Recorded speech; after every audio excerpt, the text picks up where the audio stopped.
एक इंसान के जीवन में अगर कोई सच्चाई होती है तो वो है मृत्यु।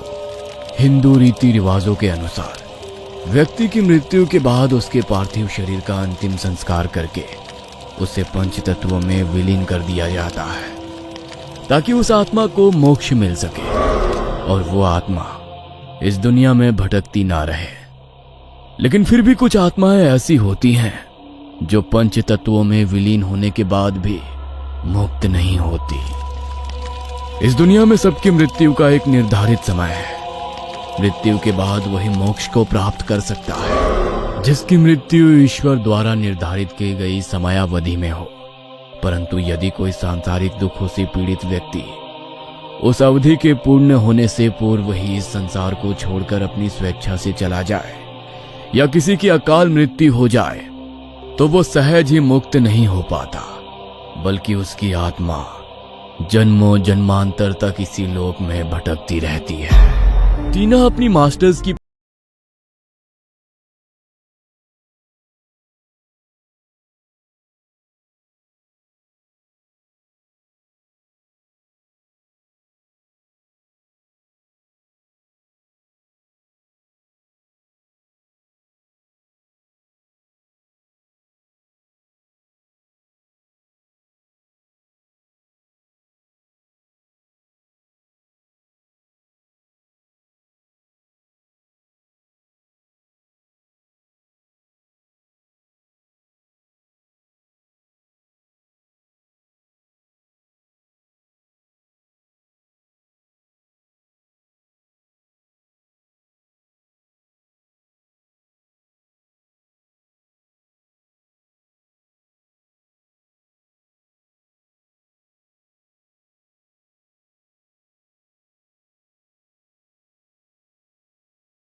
से चली गई। घर में टीना की पहली रात थी और घर मोक्ष द्वार के पास था, तो ना चाहते हुए भी बार बार उसके मन में डरावने ख्याल आ रहे थे। तो अपना माइंड डाइवर्ट करने के लिए वो मूवी देखने लगी। लेकिन मूवी देखते देखते कब उसकी आंख लग गई उसे पता ही नहीं चला। टीवी ऑन था। वो हल्की नींद में आंखें बंद करके लेटी हुई थी। तभी उसे लगा मानो अभी अभी किसी ने उसकी खिड़की पर नॉक किया हो। तो उस आवाज से उसकी नींद टूट गई। वो अचानक से थोड़ी सहम गई। तभी उसने देखा कि टीवी ऑन है। लगता है आवाज टीवी से आ रही थी। मूवी देखते देखते कब आंख लग गई पता ही नहीं लगा। टीवी ऑफ कर देती हूँ। टीना ने रिमोट से टीवी ऑफ कर दिया और सोने के लिए फिर से अपने बिस्तर पर लेट गई। उसे अपनी आंखें बंद किए कुछ ही देर बीती थी कि तभी उसके कानों में फिर से वही आवाज पड़ी, जैसे तो उसकी खिड़की को किसी ने खटखटाया हो। टीना आधी नींद में थी तो उसने उठकर इधर उधर देखा, लेकिन कोई भी नहीं था। तभी उसे फिर से खिड़की पर ठक ठक की आवाज सुनाई दी। इस बार वो आवाज को सुनकर बहुत ज्यादा घबरा गई। नहीं, ये मेरा वहम नहीं है, कोई तो है बाहर, कहीं कोई चोर तो नहीं आ गया। तभी एक बार फिर खिड़की पर वही आवाज हुई। टीना ने हिम्मत की और खिड़की के पास गई। उसने पर्दा हटाया तो किसी ने उसकी खिड़की को बहुत जोर से नॉक किया। उसने ध्यान से देखा तो खिड़की पर उसे एक बड़ी ही भयानक परछाई दिखाई दी। तभी अचानक वो परछाई वहां से भागती हुई बालकनी की दूसरी तरफ चली गई। तभी टीना को बालकनी की दूसरी तरफ वाली खिड़की से वही ठक ठक की आवाज सुनाई दी और ऐसा लगा मानो कोई बड़ी ही दबी सी हंसी हंस रहा हो। टीना थोड़ी घबरा गई। उसकी हिम्मत नहीं हुई कि वो दूसरी तरफ जाकर पर्दा हटाकर देखे कि वहां कौन है। नहीं, मैं नहीं जाऊंगी, अंदर रूम में ही रहूंगी। हे माता रानी, मेरी रक्षा करना। मेरा रूम लॉक तो है ना? चेक करती हूँ। नहीं, पहले फोन में दुर्गा चालीसा लगाती हूँ। टीना ने अपने फोन में दुर्गा चालीसा लगाई और फोन को फुल वॉल्यूम पर कर दिया। उसने रूम के गेट को चेक किया तो दरवाजा बंद था। उसने हिम्मत करके सब खिड़कियों को भी चेक किया तो वो भी बंद थी और अब खिड़की से उसे बालकनी में कोई खड़ा नजर नहीं आ रहा था। तो वो थोड़ी रिलैक्स हो गई और दुर्गा चालीसा सुनते हुए सो गई। जैसे तैसे उस घर में उसकी एक रात बीत गई।